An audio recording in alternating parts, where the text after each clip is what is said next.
है? देखिए, खाली दिल्ली प्रदर्शन नहीं है, बल्कि आप सबको पता है कि जम्मू कश्मीर स्टेट के दर्जे की डिमांड जो थी, ये हमारा डिमांड जो है, ये भारतीय जनता पार्टी के लीडरों की जम्मू कश्मीर के और हमारे प्रधानमंत्री साहब और होम मिनिस्टर साहब का वादा है जम्मू कश्मीर के लोगों को। और उन्होंने यही वादा किया था कि इलेक्शनों के बाद हम स्टेट का दर्जा बहाल कर देंगे। लेकिन आज 18 महीने हो गए उमर अब्दुल्ला सरकार बने हुए, हमें एक बड़ी रुकावटें, बड़ी मुसीबतें आ रही हैं, बड़ी मुश्किलें आ रही हैं।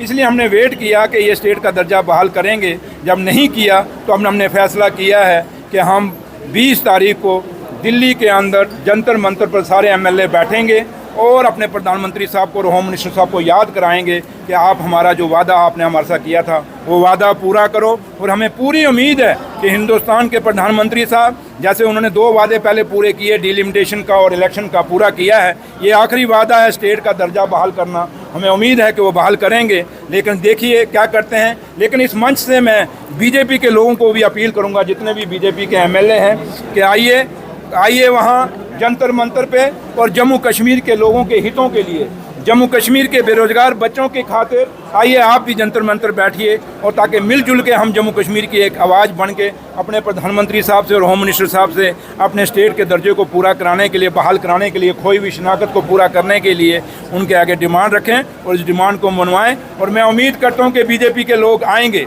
और अगर 20 तारीख को ये वहाँ नहीं आते जंतर मंतर बीजेपी के एमएलए, तो फिर समझ लीजिए इनका चेहरा कुछ और है, हाथी के दांत खाने के कुछ और, दिखाने के कुछ और। लेकिन अगर ये जम्मू कश्मीर के बेरोजगार बच्चों के सही मायने में हमदर्द होंगे तो मुझे पूरी उम्मीद है कि ये जंतर मंतर पे आएंगे और हमारे साथ बैठेंगे। अर्चन जो है वो स्टेटहुड ही है, उसी अड़चन के कारण जो है जो काम नहीं हो पा रहे, उसी अड़चन के कारण। तो आपको पता है, क्योंकि फंडिंग, जो हमारी जो मुश्किलें, मुसीबतें, जो डिमांड्स हैं, वो जम्मू कश्मीर की एज पर स्टेट हैं।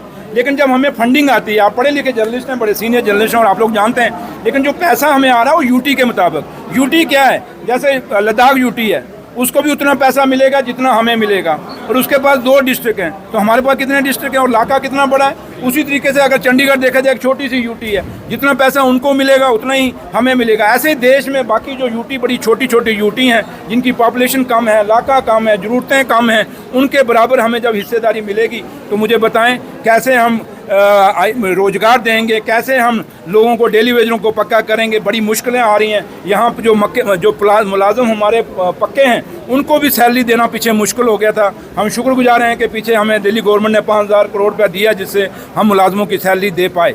इसलिए आज स्टेट का दर्जा, ये जो हमारी डिमांड्स हैं, जो उन डिमांड्स के लिए हमें ज़रूरी है। और जो सरकार जो है फिर खुल के फैसले ले सकती है, फिर सरकार अपने फैसले ले सकती है, फिर हम अपने किसी पर डिपेंड नहीं होंगे, हम अपने आप पे फैसले लेने के लिए तैयार हो जाएंगे। इसलिए हम स्टेट के दर्जे की बहाली की बात करते हैं। भाजपा कहती है कि जम्मू कश्मीर, नया जम्मू कश्मीर देखने को मिला है। भाजपा कहती है 370 टूटने के बाद जो है आर्टिकल 35 से हटाने के बाद नया जम्मू कश्मीर क्या मिला? श्रीनगर।